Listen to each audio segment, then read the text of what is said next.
Hello everybody, my name is Bastian Nießing. I am the head of the department Bioproduction at the Fraunhofer-Institut for Production Technology, and I'm happy to be here and tell you today something about automated production in ATMPs. So first of all, next generation of production, small introduction into the Fraunhofer Society. So Fraunhofer Society was named after Josef von Fraunhofer because he was also an entrepreneur and an inventor and also a researcher. And the society was founded after World War II.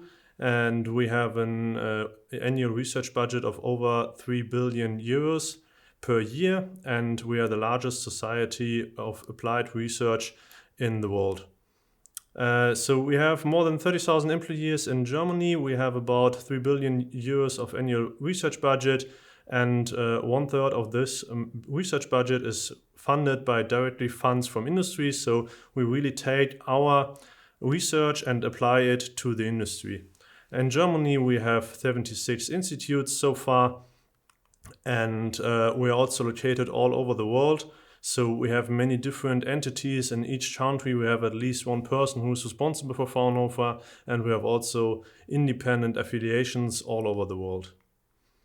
So Fraunhofer is really on applied research. We have in Germany 4 different research entities. We have the Max-Planck Institutes, which are on the basic research, and then it goes to the Leibniz and to the Helmholtz Association, and then it comes to Fraunhofer. And when it's in Fraunhofer, we put everything from the research into the industries. We are located here in Aachen at the campus. We have the largest research area for production technology. We have 3 Fraunhofer Institutes in Aachen. We have the Fraunhofer ILT, we have the Fraunhofer IME, and the Fraunhofer IPT, which is for production technology. And we're also affiliated with the RWTH, and there is the entity with the WZL, which is for machine tooling. So our institute in numbers, we have about 500 employees. We was founded in 1980. We have more than 32 spin-off and an annual research budget of about 30 million euros. And with this, we have in our institute, we have 4 departments led by those 4 people.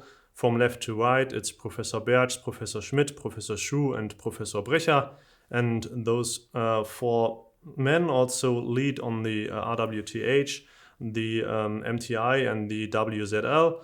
And with those 4 departments, we're able to build the whole process chain for production technology. So we start with the process technology, then we go to the production machineries, then we have the department of production quality, metrology, and bioadaptive production, where also my department is located in. It's led by Professor Schmidt. And then we have the technology management led by Professor Schuh. So why do we do the automation in bioproduction? So on this slide, I want to show you why do we do all the automation in biomanufacturing. So we have on the one hand side the production efficiency, and on the other hand side we have the time, and we have the whole life cycle of a new drug. So we start in the beginning with research and development phase, and then we have the preclinical phase, and after this we have phase 1 studies, then the phase 2 studies, phase 3 studies, and then we go into the market. And over the time, what you can see is that the production efficiency goes down a lot when we think about automated, or when we think about production of ATMPs. So in the very beginning, we need to find a decision, because once we go into the clinics, we have to freeze the whole process because GMP said it, and we need it, and therefore there are no changes in the processes available, or we have to revalidate the whole process, which means that it's quite cost intensive and takes a lot of time. So therefore, we have to think about automation in an early stage, and this is what all the session is about automation in the production of ATMPs, because it's you as students that can think in the early stage on automation when you do the research and the development, and then later on you have a scaled production. So when you think about automation in an early point, you can see that you have, of course, a lack of production efficiency because you have to build up an automated platform. But in the end, you have an automated production plant which has a higher production efficiency than when you go for a manual process and then change it from manual to semi-automated, because you're not allowed to change the whole process again. And with this in mind, I want to address this lecture today. And for the automation, we can achieve higher quality, higher consistency of the products. We can achieve a scalability. We can also achieve traceability of the whole process, because once we have a full digital process which is fully automated, we're able to track all the data over the whole process chain, and with all those data we can then do, for example, a batch record, and also we can save costs with the automation. So automation is an enabler for the efficient ATMP production. So what are ATMPs? ATMPs are advanced therapy medicinal products. At the moment there are some on the market, but they are all produced in a manual way. And this has a high cost. You have a lot of manual operations. You have a lot of possibilities for errors. You have a lack of scalability, and it's quite hard on the regulation side, because you have so many different countries, with so many different regulations, which makes it very, very hard to bring them in the market. ATMPs are divided in 4 classes. We have the cell-based immunotherapy, we have the cell therapies, we have the gene therapies, and we have the tissue-engineered products. And from each of those classes are some drugs at the moment available, but again, all of them are produced in a quite manual way, and you don't have that much outcome what you want to have as a company to treat all the patients which are outside. So the global landscape is large. The main areas is, of course, Europe. Then we have the United States or Northern America, and then we have the Asian region with 3 different entities for the control of everything, and which makes it complicated to address all the different regulations around it. So we have quite a lot of growth in this market. So we have an annual growth rate of about 80% within the field of ATMPs, and half of the market size is for the so-called CAR-T therapies. So CAR-T is for chimeric antigen receptor T-cell therapies, and the rest of the market is all other different kind of therapies. And the growth in this field makes a demand on the automated production for those therapies. So what I want you to tell you today is how do we start from a manual process and go through different stations, and then in the end have an automated process. So we start with an SOP, then we have a deeper look on the modeling, and then we have a deeper look on the software solutions, and then it's everything about the testing and validation of the processes. And in the end, we have a fully automated and GMP compliant process for the production of ATMPs. So we start always with an SOP, which is a standard operation procedure, which is more or less some kind of protocol which is written in a written text language. So it's mostly uniformed. We have different versions of it, and I think all of you has already worked with some SOPs. And there is always a part where the product is described. There is a part where the materials are described, and there are different steps which you have to perform to fulfill the SOP. So from an engineering point of view, this is quite unusual because we normally work with flowcharts. So we have a defined start, we have a defined stop, and in the middle we have some unit operations we perform, and then we have a nice and good product. So first step we do always in projects when we translate an SOP into a flowchart is we have a deeper look on the SOP and check what would it look like in a flowchart. So the good thing about a flowchart is that it's completely standardized. So there is a norm for it, we have defined optical parts where we have like a start button, we have processes, we have decisions, and we have connections between. We can make a color code on those different parts, and then in the end we have a overall process flow chart, and then we can go from one point to another point and think about what do we have to do to fulfill all these points. So here is an easy process, cultivation procedure for any kind of cell culture.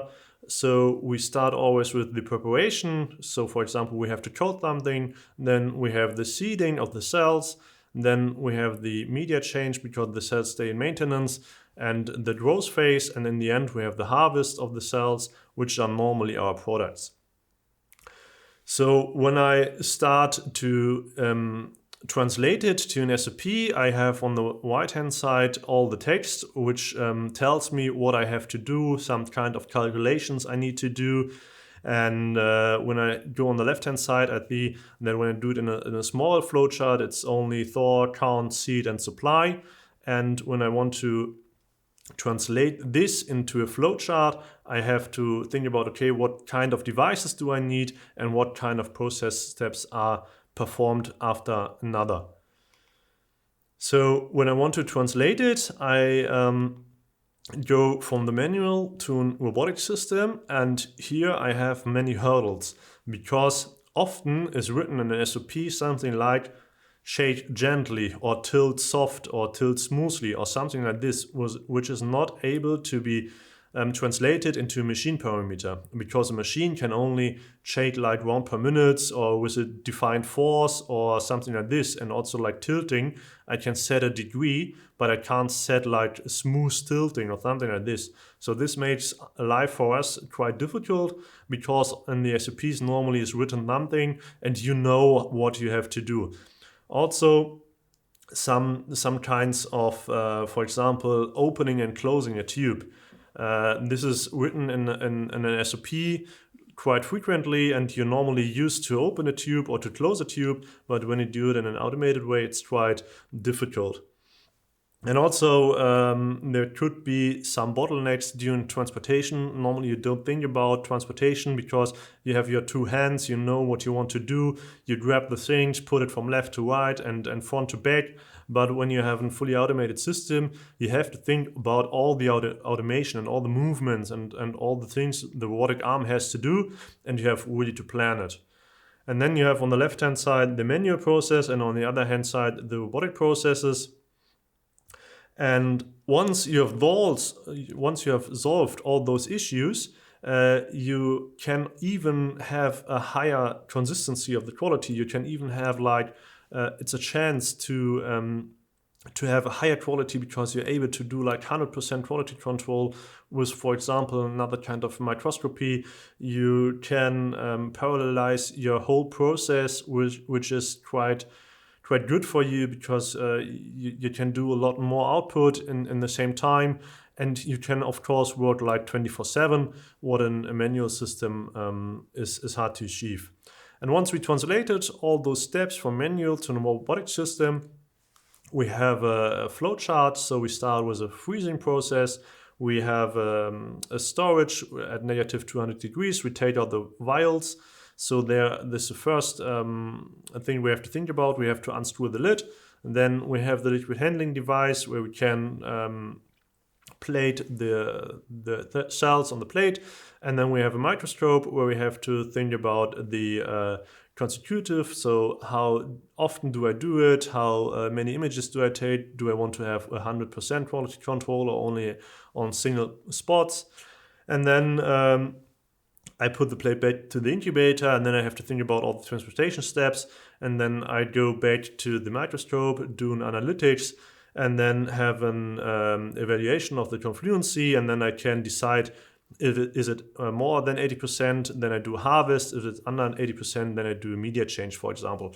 And so I have with this a small kind of a flow chart, and I can achieve like 80% of all the maintenance processes with only this flow chart for any kind of cell culture processes.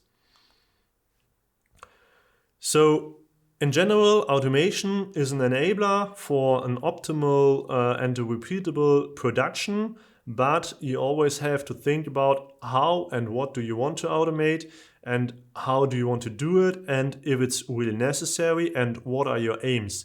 Do you want to have a higher output? Do you want to have a higher quality, or what is your aim? And therefore you have to optimize your whole system. So once you have thought about the flowchart, then you start about thinking of the machine parameters. As I mentioned before, sometimes there's written like soft shaking, and then we have to think about, okay, what does soft shaking mean for a machine parameter? And what we normally do is that we start writing an URS. So this stands for user requirement specifications. And there we have all the different devices listed and then set for all the devices different parameters. So here is, for example, a transportation system, normally a robotic arm, but also could be other devices. And then we said, okay, the robotic arm has to be like has to be some adherency. For example, here it's 0.1 millimeter and has to have some adherency. So this is also quite low with 0.1 millimeter, and it has to grip like one device, multiple devices, whatever for the process is needed. And this is what you wrote down in the URS. In the end, you have a document which is at least 150 to 200 pages long, and then you have all the different devices and all the things you need. And with this, you are then able to have to go and buy all your devices and say, well, dear customer, here's our URS, have a look at it. Is it fine for you? Then the customer says, yes, it is. And then we can go out and have and buy all the necessary devices. What also is in such an URS is normally a Gantt chart where you have all the different tasks over defined timeline and where your project is completely planned from A to Z, and you have all the different time steps, and you also have, of course, some milestones within. And with this project plan, you always can see if you are aligning to your timeline or not. And this is also quite important for your customers because they have to look if it's fine or if it fits with their needs, or do they need any other requirements. So once we did this, we go for the modeling, the real automation, and for the different hardware components.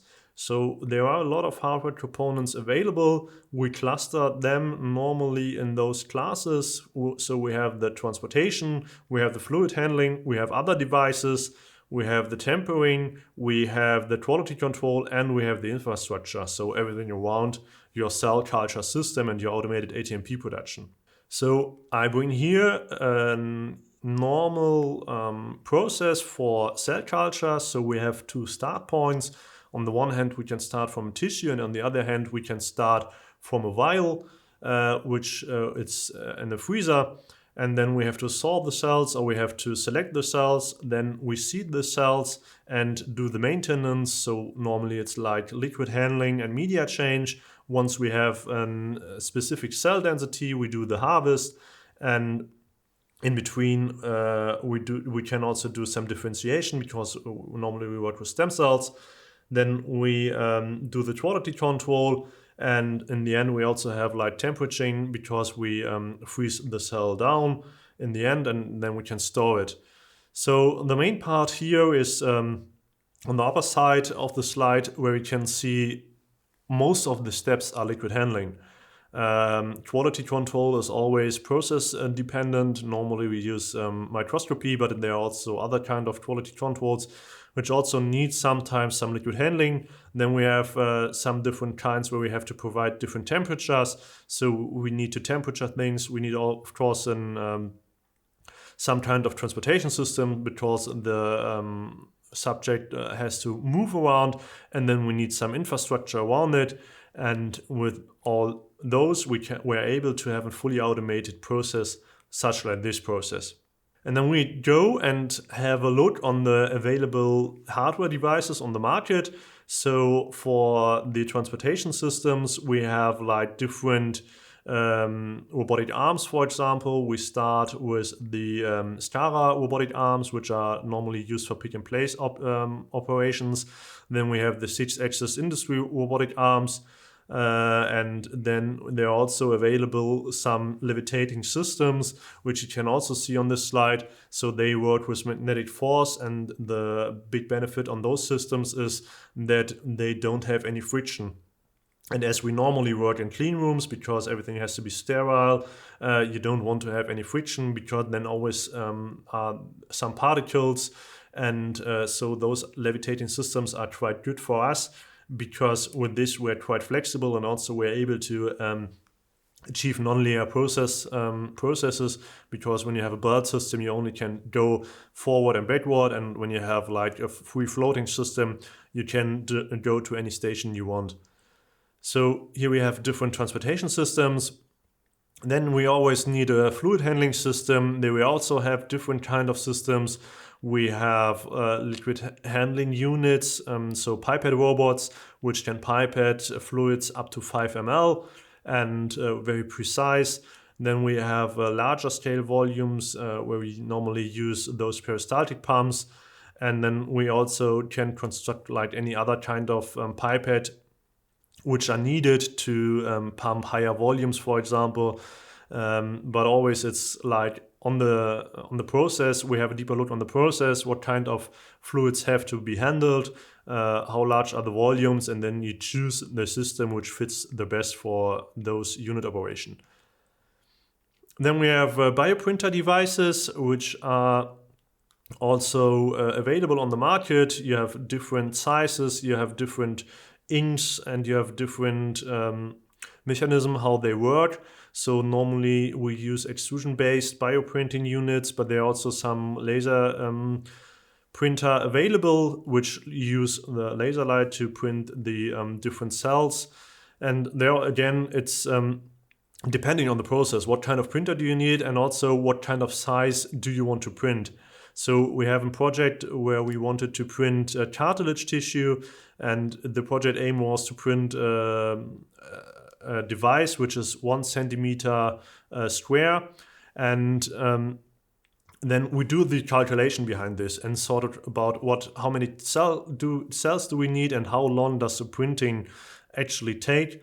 And then afterwards we said, okay, because the solution for this was like 72 hours, which was quite too long for the cells, and therefore we go back and said, well, we can't print that large devices, we have to go for a smaller one. And then we just printed a tube of 1 millimeter square. So this is only doing the mass behind it, and therefore again you have to check, and then we have to double the amount of 3D printers, because in the end we want to have a large product. So you have to think about parallelization when you think about the process times. Then we have tempering devices. So tempering does not only mean that you want to apply heat to something, but also you want to cool something down. So you have different tempering devices from -80 to +40 degrees, for example. You can just choose the one which fits the best for your process, and it's just about the accuracy on the temperature you need to address for the process, and then you just go and buy the best fitted module. Then we have other devices, for example a centrifuge. Normally we always build a centrifuge in our platform, because there are at some points always a step where you have to do a centrifugation. You have also some kind of sealings to close things. And there is on the upper image, there is our self-developed decapper device. So you also have always like capping and decapping something, and therefore we are also able to develop the devices. Then you have the quality control devices, which could be completely different from process to process. So here you can see our high-speed microscopy, which is able to scan in motion. You can see other devices like a plate reader or HPLC. So this is also quite dependent on your process and what you really need. And also there is a question, how do you get the probes to the quality control devices? And then you have to think about how many samples you want. Is it inline? Is it offline? Is it completely integrated? Do you want to do it manual? Do you want to do it automatically? And then you have to think about what kind of devices are available and are they made for automation? Because many of those devices are not made for automation. They are made for human use or for a human operator. And there are also some devices we cannot integrate because they don't have a bidirectional interface. And then sometimes we have to automate something like the robotic arm has to print a specific point on the device, which normally doesn't make any sense because this is not what automation is about, to have a robotic arm to push something on a device. So there's really where you have to think about what kind of device do I need and what kind of quality control is necessary for my whole process.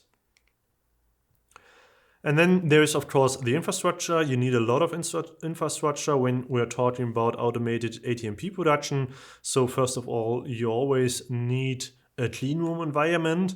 Normally we do it because we build an isolator. You need some kind of table where you could mount all your devices, and then you need, of course, some storage for all your disposables, where you also have to think about, and this is quite important when it comes to scaling up a process where you need a lot of disposables, and then you have to think about, okay, how many times per day or per week do I want to reload my platform? And then you have to think about, okay, when it's just one time per day, you have to make your storage as large as it's necessary for this requirement. And once you have selected the hardware, you have looked on the different hardware components, you then are able to buy all those different instruments. And then it's normally you go back to your user requirement specification, and then you have your different devices, and then you just check the boxes if all the requirements are fulfilled by the different devices. And then there is always a decision you have to make when there are different devices who fulfill all the boxes. And then it's either time-wise, so you take the one which has the lowest delivery time, or it's money-wise, so you take the device which is the cheapest. And then you can go out and buy all the products, and then you have to think about the implementation. And when you do this, you also have to think about the quality by design aspect, because once you build a fully automated platform, of course, in the end, you want to have high quality products. And those high quality products are only achieved when you always think about the quality while you think about the automation, while you think about the process, and while you think about all the optimization you do with the process through the automation. And after you've done all this, you can think about a 2D model and you can think about the material flow. So 2D model normally starts, what you can see here on the left-hand side, we place a transportation system in the middle, for example, here it is a robotic arm, and then we have the different devices like liquid handling unit, microscope, incubator, and then we place everything around what we think is a good adjustment or what is possible for the space we have given. And then we place everything around in a 2D scaled layout. And then we do another analysis, we call it the spaghetti diagram, where we think about what routes do the materials have to take on the different lines. And then you see it on the right-hand side, and there you can see that the different materials go to through different stations, and you can optimize your whole platform design on this diagram so that the lines are the shortest that it's possible, and with this you can have then an optimal 2D layout. What we also do is mass calculation. So if you have heard thermodynamic, this is quite familiar to you, but normally you don't have heard it. So what we do is we calculate all the masses which go into the process. So we start with our starting material, and in the end we have our end material, and in between we have different process steps, and there we do the calculation of all the masses which go inside and outside the system. And with this we're able to calculate, for example, the waste size, we're able to calculate the pump size, we're able to calculate also the amount of cooling devices we need to cool down or heat up specific media. And in the end, we can see that a lot of material is gone outside of the process. So there we can also see, do we have an efficient process, or can we only on this adjust the whole process and do a more efficient process? Once we've done all those steps, we start with a 3D model in a CHD tool. So CHD is common used in engineering, and with this we then are able to perform a 3D model of the whole platform. And then it's also able to arrange all the different devices to measure what kind of footprint the platform will have. Here you can see two of our lately developed platforms. On the left-hand side you can see the AutoStem platform, which has 2 bioreactors and where we can produce mesenchymal stem cells at scale. And on the right-hand side you can see the stem cell factory, where we're able to produce induced pluripotent stem cells on a plate basis. And so on the one platform we have 2 robotic arms, on the other platform we have only 1 robotic arm mounted on a linear axis. And here you also can see again, it always depends on the process, on the focus of the project. Because in the AutoStem project, the focus was on the mass production of cells, so we choose the bioreactors. And on the stem cell factory, it was all about the parallelization of the production, and therefore we chose the different plate formats. And if we've done this, we can think about the software, which is on the next part of the section. And the software, you always have to think about, how can I implement all the different devices I have, and how can I make them usable for an operator. And what we always wanted to achieve is quality by control. Here we have a control loop, we have a controller, we have an actuator, we have a process, and we have sensor. And this is a closed loop, and this is what we want to achieve for cell culture processes, because normally there's no closed loop, because we don't know what happens when I change this or that on the process, but only see that there is an issue on the quality. And this is what we are focusing when we do all the automation, that we want to collect all the data within the process, and that we then can have a database decision and optimize the whole process. So again, here is an example for this small step of the maintenance of cell culture, and how do we do it, how do we collect the data, and how do we get all the information of the data we needed to make a decision. So here you can see an image of induced pluripotent stem cells.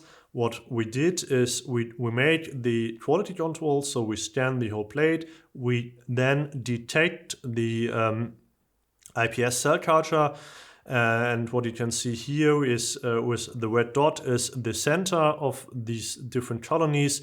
We have the green line around it, which detects the colonies, and then we can calculate, for example, the confluency. We can calculate the roundness of different colonies and use those parameters as quality attributes, and then can make a decision.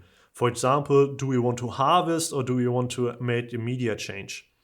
And this is the easiest way for us to make an quality by control, because we say always when the confluency is over 80%, we do the harvest. Otherwise, we just do the media change.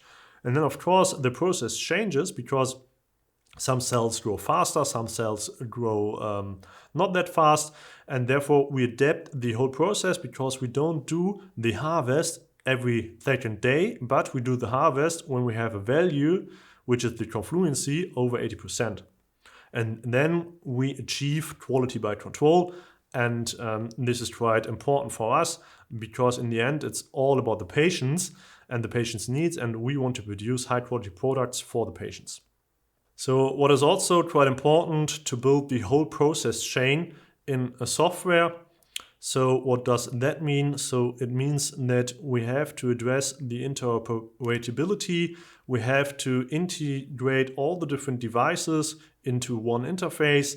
We have to implement all the different workflows which are necessary for the production. We have to collect all the data, and we have also to store all the data. Then, of course, in the end, the system has to be used by an operator, so it must be user-friendly. And once we've achieved all of this, we then have the implementation phase, and we can implement all these different software devices onto one user interface, and then we enable the user to have a low-code environment to program his own SOPs in an automated way. So once we have all done those steps, which are quite time-consuming and quite difficult, we then start about the testing and the validation of a platform, and once we've done this, we can deliver the platform to our customers.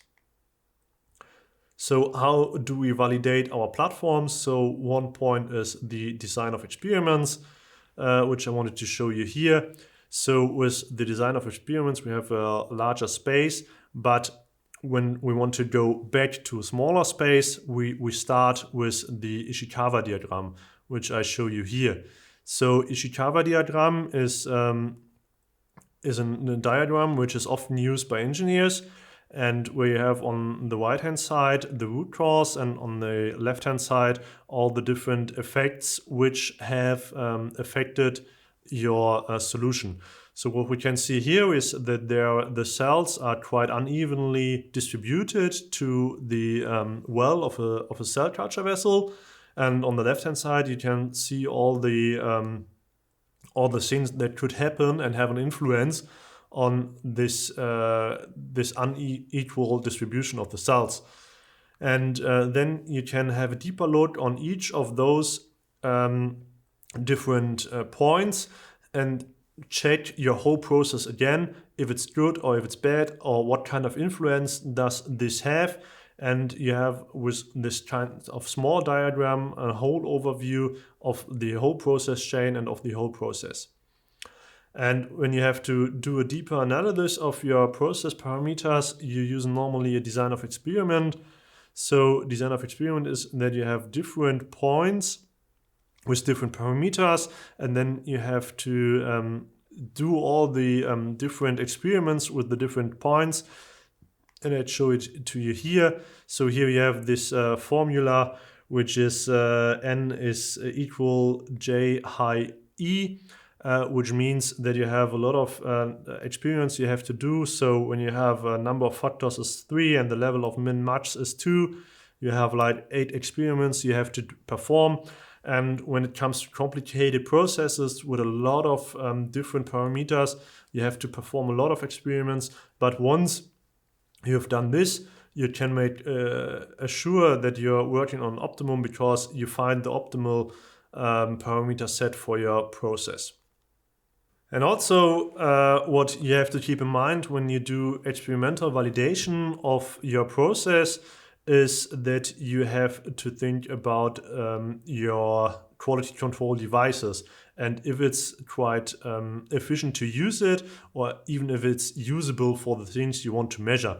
Because sometimes you want to measure a temperature with a precision of 0.0001 degree, and then you take just the thermo device from your lab, and then you have look on the instruction and see, well, this has a precision of plus minus 1 degree. And then you want to measure something which is not measurable with your device. And there also you have to think about what kind of device do I need to do my quality control, and what kind of specifications do I have to fulfill. And therefore there is a rule of thumb. So uncertainty to tolerance should be 1 to 10. And if this is fulfilled, your measurement device is capable to do the measurement task you want to fulfill. And with this, I want to introduce you some latest work we did so far. So driving innovation together. We as Fraunhofer, as I mentioned before, we are focusing on putting the things into the industry.